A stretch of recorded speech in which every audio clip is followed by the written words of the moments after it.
Bismillahirrahmanirrahim. Dear students, in vector spaces linear algebra chapter 6 हम अपने study कर रहे हैं, जिसमें 6.1 और 6.2 पे क्वेश्चन जो हैं उनको हम देख रहे हैं। आज का क्वेश्चन ये है, find the basis and dimension of R of T, that is the range of transformation T and the नल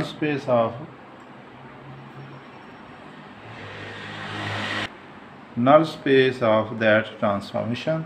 ये हमने पढ़ा था कि vector space use. So question ये है कि find the basis and dimension of R of T and null space of T which is also called the kernel of T from R3 to R3 defined by T of x1 x2 x3 के तीन vectors component लेते हैं और उसमें x1 + 2 x2 - x3 then x2 + x3 sum and x1 + x2 - 2 x3. So this is the definition of given transform. Now the since R3 is generated by there are standard basis vectors e1 e2 e3 along ये आपके पास x y z में अगर आप R3 को sketch करें तीन standard vectors हैं जिससे ये जनरेट होती है। So R of T is generated by, तो ये तो हैं R3 जो एज ए आपके पास ये फर्स्ट U के CS से और ये हुआ है आपके पास V के। आगे इनकी इमेजेस होंगी T of E1, T of E2, T of E3. So putting in the definition of T as in star vectors put कर दें x1 + 2 x2 - x3। अब इसको देखें आपने करना क्या है, x1 की वैल्यू क्या है। सो this is x1, this is x2, this is x3। अब इस पे आ जाएं, x1 की वैल्यू क्या है 1, x2 0, x3 0, तो आंसर क्या आ जाएगा 1। इसी तरह से T of E1, T of E2 and T of E3 हम तीनों वैल्यूज निकालें। Thus R of T is generated by these vectors से आपके पास आपको समझाने के लिए ये एक V1 है, ये V2 है और ये V3 है।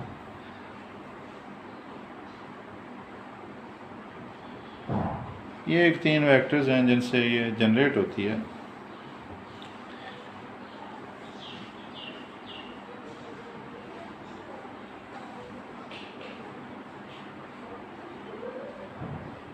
Now we check these vectors are linearly independent. अब क्या देखना है कि ये linearly independent है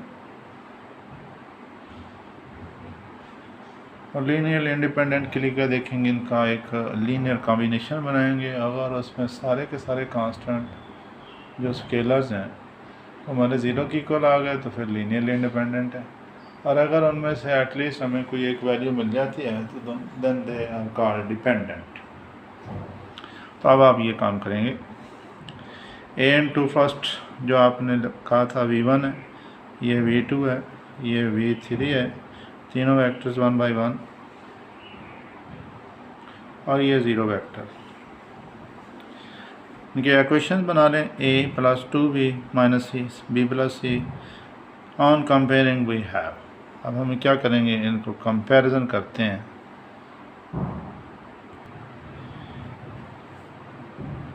कंपेयर करने से A + 2B - C 0, B + C 0, A + 2B - C 0 तीन इक्वेशन आ जाती हैं, और हमारा टारगेट यह है कि A B C सारे के सारे जो हैं ये क्या 0 हो जाते हैं।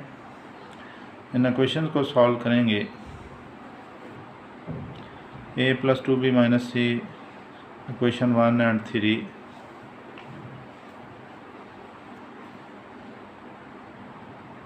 इनका एक पेयर ले लिया, इनको सॉल्व करते हैं। A/this1 B एंड C, तो ये क्रॉस मल्टीप्लिकेशन ये जो मेथड होता है इसको आप जानते हैं, क्रॉस मल्टीप्लिकेशन। उसमें ये कुछ बातें हैं, 2 with -2 -4 C with 1 है तो प्लस का 1 हो गया। इस तरह से ये वैल्यूज़ और इनको सबको किसी कांस्टेंट वैल्यूज k के बराबर रख लें। So from here a is equal to -3k and b is equal to k and c is equal to -k। और ये जो है क्वेश्चन बाकी बची हुई है, दो आपने सॉल्व कर ली, 1 और 3। अभी ये एक मेथड है इंडिपेंडेंट शो करने का। ऐसे भी अगर डायरेक्टली वैल्यूज़ आ जाएं सारे के सारे कांस्टेंट तो वो भी ठीक है, ज़रूरी नहीं है, उस तरीके से भी किया जा सकता था। बस वन वे दैट वाज, ये भी मैं कर सकता हूँ। अगर a + 2b - c 0 है और a + b - 2c 0, माइनस कर दें इसको, ख़त्म। 2b में से b निकालें, b - c है और +2c है,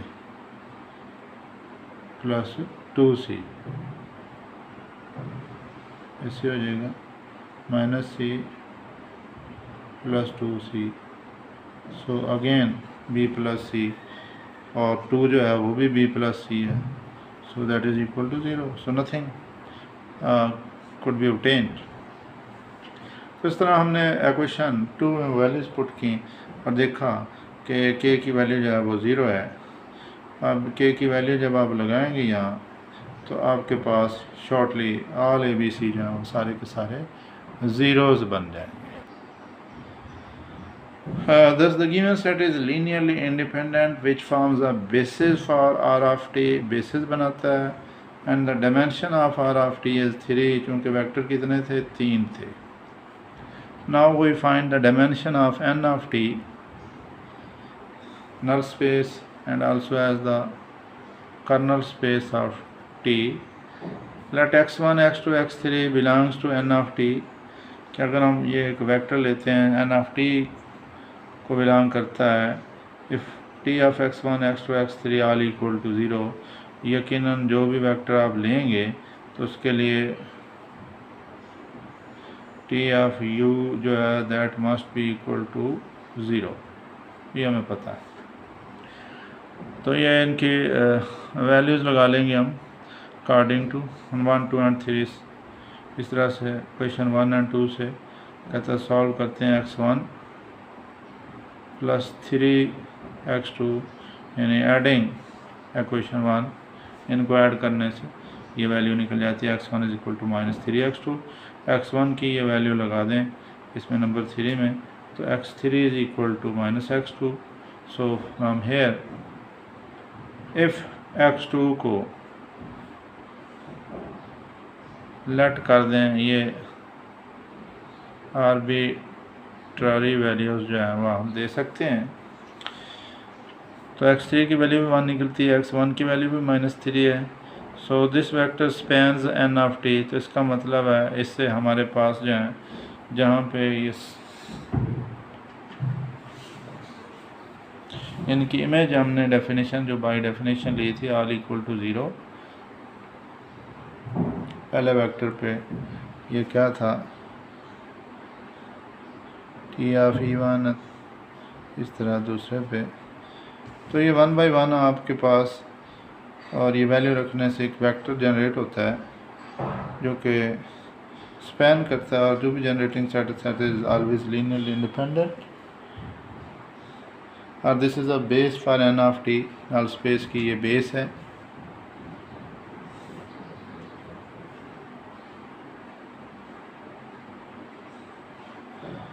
and so one vector, vector कितने हैं, एक ही वेक्टर है, and so this is the dimension of null space is n of t = 1।